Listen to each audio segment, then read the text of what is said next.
السلام علیکم ورحمۃ اللہ وبرکاتہ۔ بسم اللہ الرحمن الرحیم، والصلاة والسلام علی خاتم المعصومین محمد وآلہ وصحبہ اجمعین، اما بعد۔ مختصر درس حدیث کی نشست کے ساتھ خلیق الرحمن آپ سے مخاطب ہیں۔ آج کی حدیث کا تعلق سنن ترمذی سے ہے اور حدیث نمبر 3527 ہے، اور اس حدیث کے راوی حضرت معاذ بن جبل رضی اللہ تعالی عنہ ہیں۔ حدیث کے متعلق ناظرین میں آپ کو بتا دیتا ہوں کہ نبی کریم صلی اللہ علیہ وسلم کے بارے میں ذکر ہے کہ آپ نے تین لوگوں کو مختلف دعا کرتے آپ نے سنا، پھر آپ نے باقاعدہ اس پر اپنا رد عمل دیا۔ بڑی کمال کی حدیث ہے کہ آپ نے بطور رد عمل کیا ارشاد فرمایا۔ تین لوگوں کی تین دعائیں ہیں، اور ایک دعا کے بارے میں اہل علم و عمل بھی بہت غلط فہمی کا شکار ہو جاتے ہیں اور معذرت کے ساتھ ادھوری بات کر جاتے ہیں۔ تو یہ حدیث بہرحال ہر حوالے سے اہم ہے، سنتے جائیے گا۔ ہم معاذ بن جبل رضی اللہ تعالی عنہ قال، حضرت معاذ بن جبل رضی اللہ تعالی عنہ سے روایت ہے، فرماتے ہیں سمع النبی صلی اللہ علیہ وسلم رجلا یدعو، نبی صلی اللہ علیہ وسلم نے ایک شخص کو دعا کرتے سنا۔ کون سی دعا؟ یقول اللہم انی اسألک تمام النعمہ، اے اللہ میں تجھ سے نعمت کی تکمیل مانگتا ہوں، نعمت تامہ مانگتا ہوں، پوری، یعنی نعمت کا مکمل، نعمت کو اگر آپ ایک سمجھیں کہ کسی چیز میں تمام نعمتوں کے مجموعے کو بند کر دیں، جیسے الیوم اکملت لکم دینکم واتممت علیکم نعمتی، میں نے تم پر اپنی نعمتیں تمام کر دی، تو نعمت تامہ، یا اللہ میں تجھ سے نعمت تامہ مانگتا ہوں، نعمت کا مکمل پوری نعمت مانگتا ہوں۔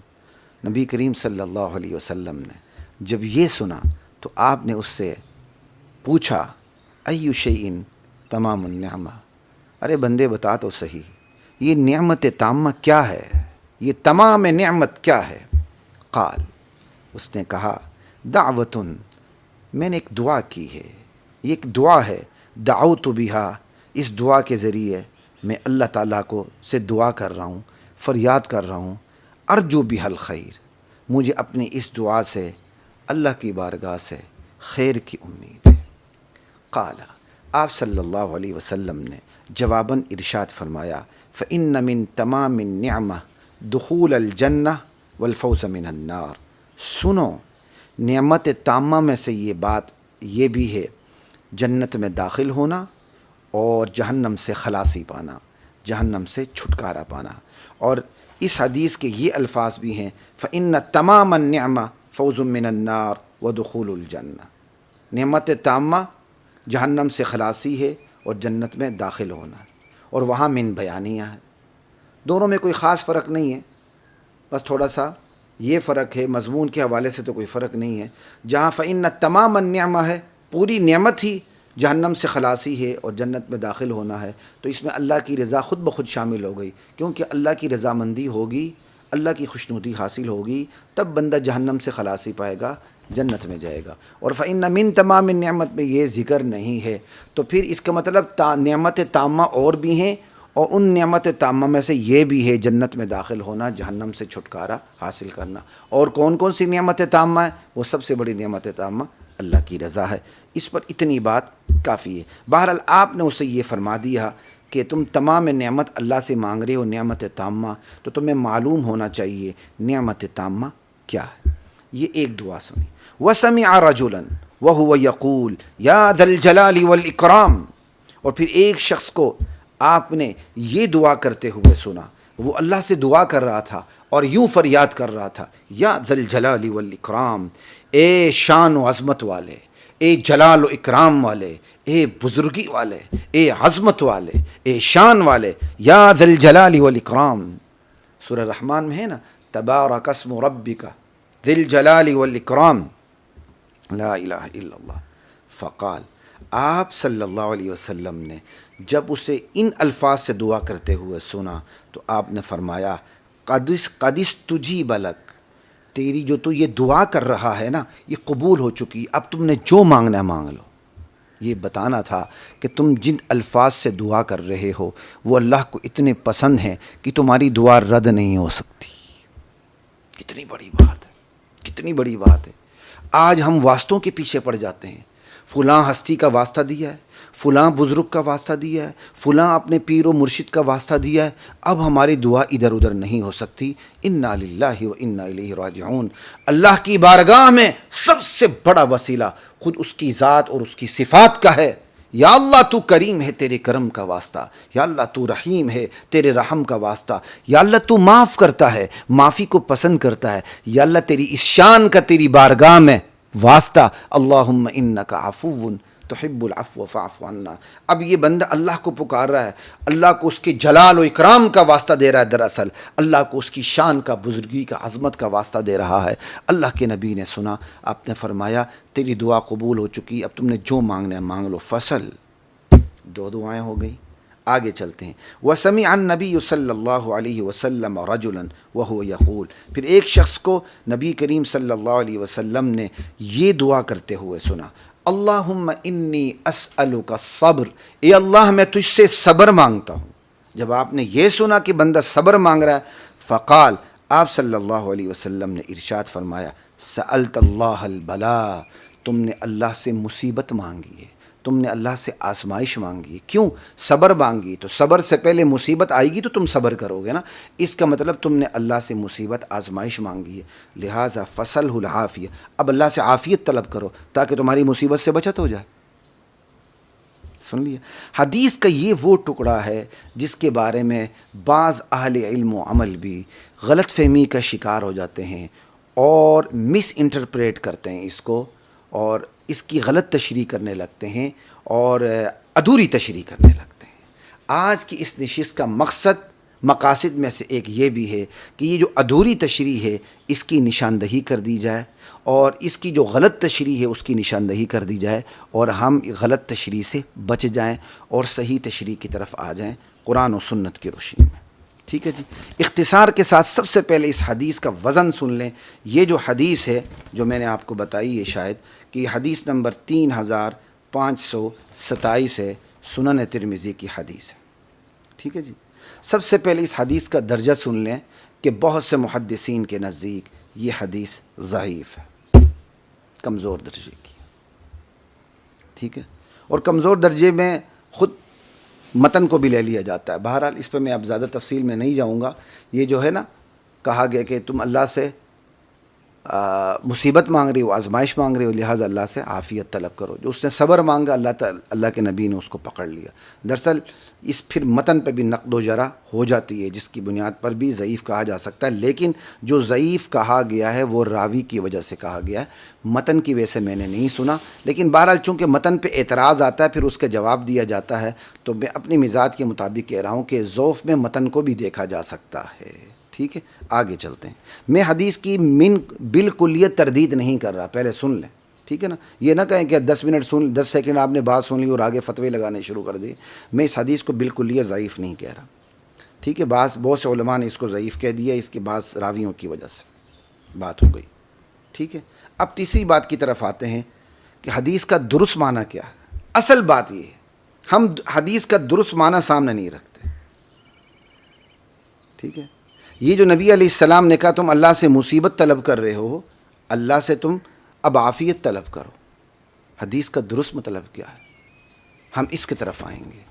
اصل میں بات یہ ہے، پہلے درست مطلب سمجھ لیں، پھر اس کی وضاحت کریں گے تو بہت سی اقسام سامنے آ جائیں گی۔ اللہ سے یوں دعا طلب کرنا کہ یا اللہ مجھے صبر دینا، کیا مطلب؟ آپ کے ذہن میں یہ ہے کہ صبر، آپ نے پہلے ہی ذہن بنا لیا مجھ پر مصیبت اترنی، وہ صبر جو مصیبت کو مستلزم ہے، وہ صبر جو مصیبت مانگ رہا ہے۔ آپ کہتے ہیں یا اللہ مجھے صبر دینا، آپ کے ذہن میں بھی یہ ہے مصیبت تو بس اللہ تعالیٰ پر آپ نے بدگمانی کر لی، مجھ پر تو مصیبت اترنی، آپ بجائے عافیت مانگنے کی اللہ سے کہہ رہے ہو یا اللہ بس مجھے صبر دے، مصیبت تو آ رہی نا، بس مجھے صبر دے۔ تو وہ صبر جو مصیبت کو مستلزم ہے، جس سے مصیبت لازم آتی ہے، ایسے صبر کی دعا کرنا درست نہیں ہے۔ یہی وجہ ہے کہ بعض ہمارے اہل علم اس کی ادھوری تشریح کر دیتے ہیں، اسی طرح اتنی ہی کر دیتے ہیں کہ اللہ کے نبی نے اس لیے روکا کہ بھئی تم اللہ سے یہ کہہ رہے ہو کہ اللہ مجھے صبر دے، اس کا مطلب پہلے مصیبت آئے گی تو صبر کرو گے نا، تو تم مصیبت مانگ رہے ہو، ٹھیک ہے، لہٰذا یہ دعا درست نہیں ہے۔ تو یہی وجہ ہے کہ بہت سے صوفی علماء اس لیے کہہ رہا ہوں کہ میں نے بعض صوفیوں کے ایک کتابچے میں یہ بات دیکھی تھی، نام نہیں لیتا، کہتا صابر نام نہیں رکھنا چاہیے، کیوں؟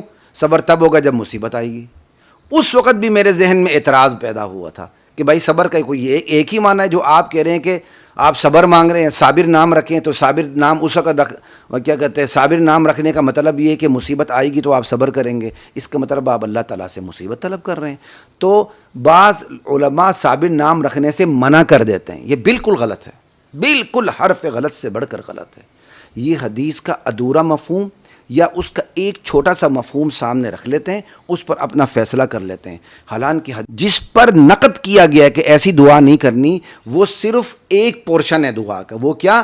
آپ ایسے صبر کی دعا کریں جس سے پہلے مصیبت لازم ہو، یا اللہ مجھے صبر دے، آپ کے ذہن میں یہ مصیبت آ رہی ہے لہٰذا مجھے صبر دے، بجائے آپ کی مصیبت سے آپ چھٹکارا مانگے، آپ کہتے ہیں مصیبت آتی ہے تو آئے، بس مجھے اس پر یا اللہ مصیبت پر مجھے صبر کرنے کی توفیق عطا فرمائے، ایسی دعا کرنا منع ہے۔ بس اب آپ سمجھ گئے ہوں گے، بجائے یہ کہ آپ یہ کہ یا اللہ اسباب کے درجے میں مصیبت مجھے آتی دکھائی دے رہی ہے، آئی نہیں ہے، یا اللہ مجھے اس مصیبت سے بچا لے، یہ دعا کرنی چاہیے۔ یا اللہ مجھے عافیت دے دے، اللہم انی اسألک العافیہ، اللہم انی اسألک العفو والعافیۃ والمعافاۃ فی الدنیا والآخرہ، بجائے یہ دعا کرنے کہ آپ کہتے ہیں مصیبت آ رہی ہے تو آ جائے ٹھیک ہے، لیکن یا اللہ بس مجھے اس مصیبت پر صبر دینا، ایسی دعا کرنا منع ہے۔ بس یہ ہے صبر کی دعا جو منع ہے، وہ صبر کے خاص اینگل سے صبر والی دعا سے منع کیا گیا ہے، یہ خاص پورشن ہے۔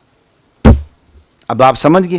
ناظرین، آپ نے حدیث کا درست مفہوم سن لیا، اب اسی درست مفہوم کو لیتے ہوئے ہم حدیث کی مزید تشریح کرتے ہیں کہ آپ کو اچھی طرح پتہ چل جائے کہ صبر کے حوالے سے دعا کا درست مفہوم کیا ہے اور نادرست مفہوم کیا ہے، بلکہ صبر کے حوالے سے دعا کے درست مفاہیم کون کون سے ہیں اور نادرست مفہوم کون سا ہے۔ پہلی بات، ابھی مصیبت واقع ہوئی نہیں، آپ یوں دعا کرتے ہیں یا اللہ اگر تیرے علم میں مجھ پر یہ مصیبت اترنی ہے تو یا اللہ مجھے پھر اس مصیبت پر صبر عطا فرما، یہ دعا کرنا بالکل درست ہے۔ یا اللہ اگر تیرے علم میں یہ مصیبت میری تقدیر بن چکی ہے تو مجھے پھر اس مصیبت پر بے صبرا نہ کرنا، صبر عطا کر دینا۔ ایک، ابھی مصیبت اتری نہیں ہے، ٹھیک ہے، آپ نے یوں دعا کی تو بالکل درست۔ ابھی مصیبت اتری نہیں، آپ مصیبت سے چھٹکارے کی دعا کرنے کی بجائے آپ یہ کہہ رہے ہیں یا اللہ مجھے اس مصیبت پر صبر دے دینا، یہ ٹھیک نہیں ہے۔ کیوں؟ اس کا مطلب آپ مصیبت مانگ رہے ہیں، صبر تو تب ہوگا جب مصیبت آئے گی، تو یہ درست نہیں ہے، ٹھیک ہے۔ اب آگے چلتے ہیں۔ اگلی بات، مصیبت اتر گئی، اب صبر کی دعا کرنا نہ یہ صرف جائز ہے بلکہ مستحب اور ضروری ہے، جناب یہ بھی سمجھ لیں، قرآن و سنت کی روشنی میں مستحب ہے، ہم جیسے کمزوروں کے لیے تو ضروری ہے بھائی۔ مصیبت اتر گئی، اب اس پر صبر کی دعا کرنا قرآن سے ثابت ہے، بلکہ میں سمجھتا ہوں ضروری ہے۔ میں نے شروحات کو دیکھا، اس میں یستحب کے لفظ ہیں، یستحب یا مستحب کے لفظ ہیں۔ قرآن کریم کی آیت ہے، جالوت کا مقابلہ کرنے کے لیے، لشکر جالوت کا مقابلہ کرنے کے لیے لشکر طالوت گیا، تو وہ کیا ہے؟ وَلَمَّا بَرَزُوا لِجَالُوتَ وَجُنُودِهِ، جب طالوت علیہ السلام کا لشکر سامنے سامنے ہوئے، جب وہ سامنے ہوا جالوت کے لشکر کے، جالوت اور ان کے لشکر کے سامنے ہوا، تو کیا کہا؟ ربنا افرغ علینا صبرا، یا اللہ ہم پر صبر انڈیل دے۔ یہ صبر انڈیل دے میرے والد صاحب کہا کرتے تھے، مجھے بڑا مزہ آتا ہے یہ کہتے ہوئے۔ واقعی اس کا ترجمہ یہی بنتا ہے، صبر انڈیل دے یا اللہ۔ ربنا افرغ علینا صبرا وثبت اقدامنا، یا اللہ ہمارے قدم جما دے، وانصرنا علی القوم الکافرین، یا اللہ کافروں کے مقابلے میں ہماری مدد فرما۔ مصیبت اتر گئی ہے، اب اس مصیبت پر صبر کی دعا کرنا مستحب ہے، ضروری ہے۔ ٹھیک ہے جی، یہ بات ہو گئی۔ اب آتے ہیں اسی حدیث کی مزید تشریح کرنے کے لیے صبر کے معانی کی طرف۔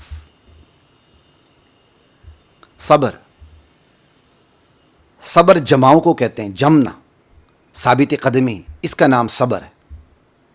اپنے نفس کو روکے رکھنا، اس کا نام صبر ہے۔ تو اس کی بنیادی طور پر 3 بڑی اقسام بن جاتی ہیں۔ صبر علی الطاعہ، نیکی پر جمنا، صبر عن المعصیہ، گناہوں سے صبر کرنا، گناہوں سے رکنا، یہ بھی صبر ہے۔ گناہوں سے رکنا چھوٹا صبر ہے، خصوصاً آج کی بے حیا کیا کہتے ہیں زمانے میں۔ صبر علی المصیبہ، مصیبت اتر چکی اس پر صبر کرنا۔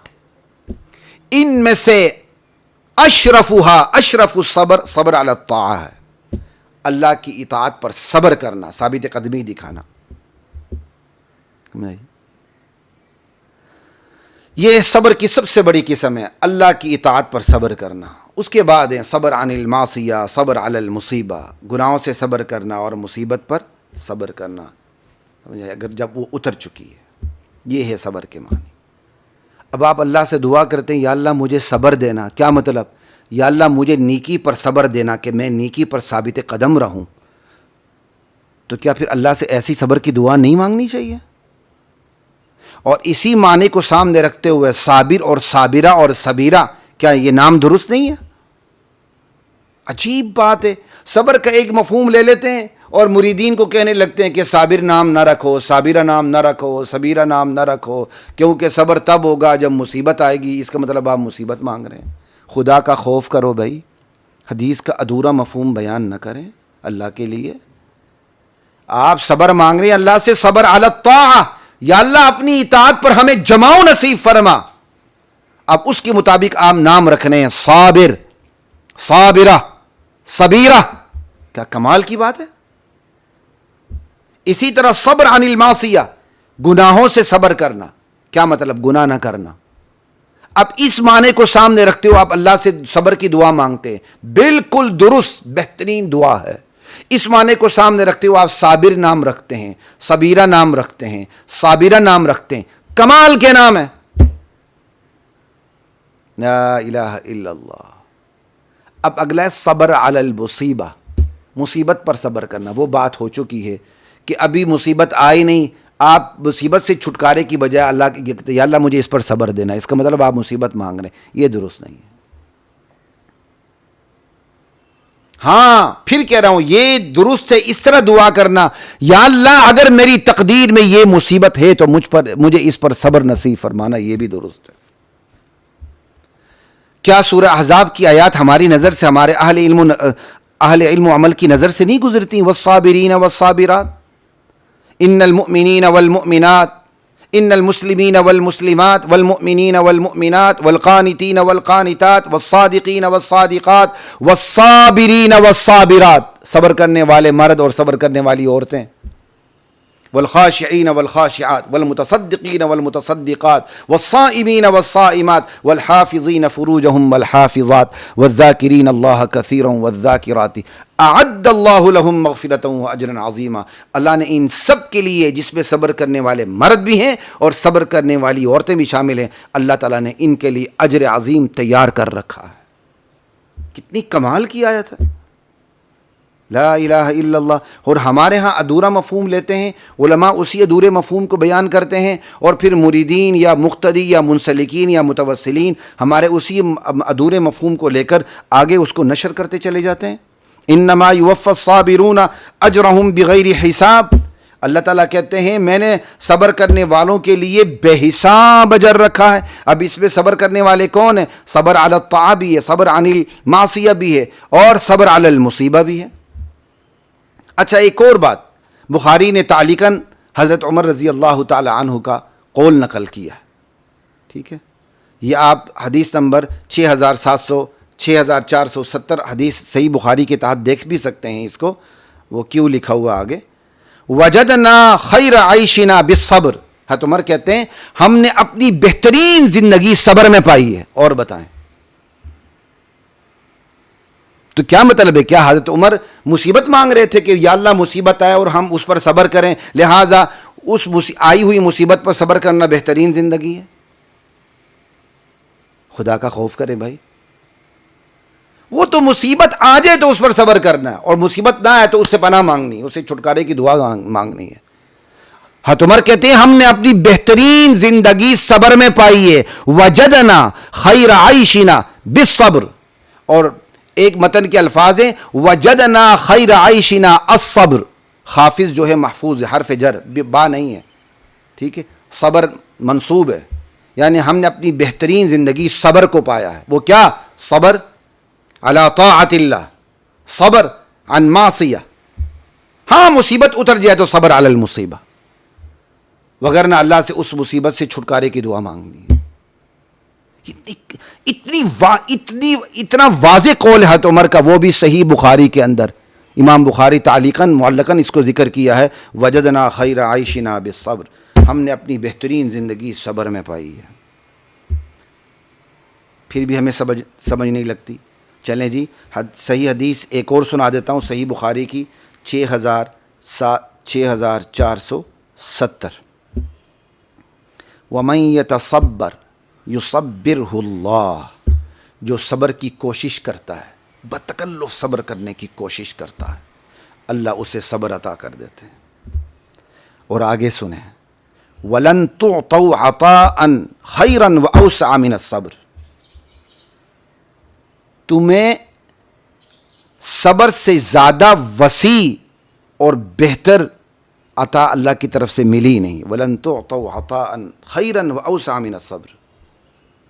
کہ تمہیں یہ ایک تھوڑی سی حدیث زیادہ ہے, لیکن اپنے مضمون کے مطابق میں نے حدیث اتنی ہی لی صحیح بخاری سے. جو صبر کی کوشش کرتا اللہ صبر دیتے ہیں, اور تمہیں صبر سے بڑھ کر صبر سے بہتر اللہ کی طرف سے نعمت نہیں ملی. اللہ کی طرف سے عطا تمہیں صبر سے بہتر عطا نہیں ملی. اللہ کی بہترین عطا, اللہ کی وسیع ترین عطا, سب سے بڑھ کر بہترین عطا اللہ کی صبر ہے. وہ کیا ہے؟ صبر علی طاعت اللہ, صبر عن المعصیہ. ہاں مصیبت آ جائے تو صبر علی المصیبہ. لا الہ الا اللہ واللہ اکبر.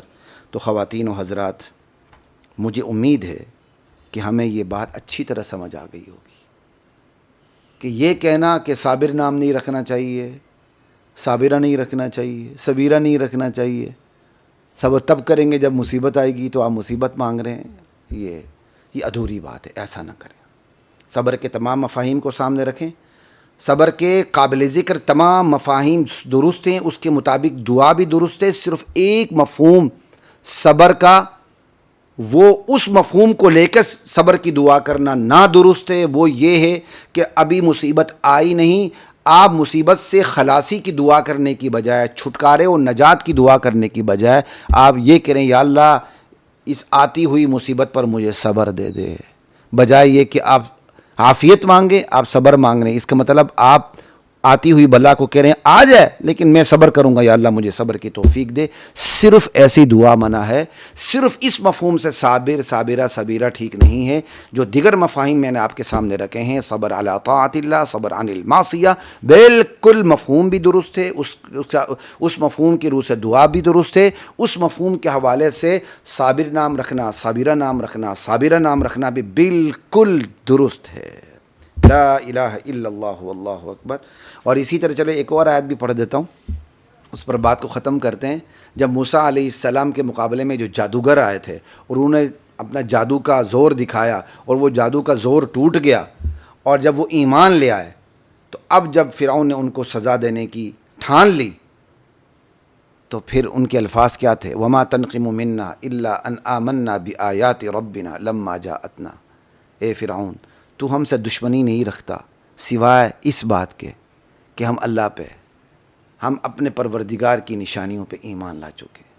الا ان آمنا بآیات ربنا لما جاءتنا, جب ہمارے پروردگار کی نشانی ہے, اس کی وحدت کی, اس کی الوہیت کی, اس کے اقتدار کی, اس کے وحدہ لا شریک ہونے کی, نشانی ہمارے سامنے آ گئی تو ہم ایمان لا چکے ہیں، تجھے دراصل اسی وجہ سے ہم سے بغض ہے۔ اب وہ آگے کیا دعا کر رہے ہیں؟ ربنا افرغ علینا صبرا، اے اللہ ہم پر صبر انڈھیل دے، وتوفنا مسلمین، یا اللہ حالت اسلام میں ہمیں فوت کر دے۔ تو خواتین و حضرات، آج کی اس نشست میں اتنی ہی بات کافی ہے۔ اللہ کی ذات مجھے آپ کو صحیح سمجھ عطا کرے۔ السلام علیکم ورحمۃ اللہ وبرکاتہ۔ وَلَقَدْ أَنزَلْنَا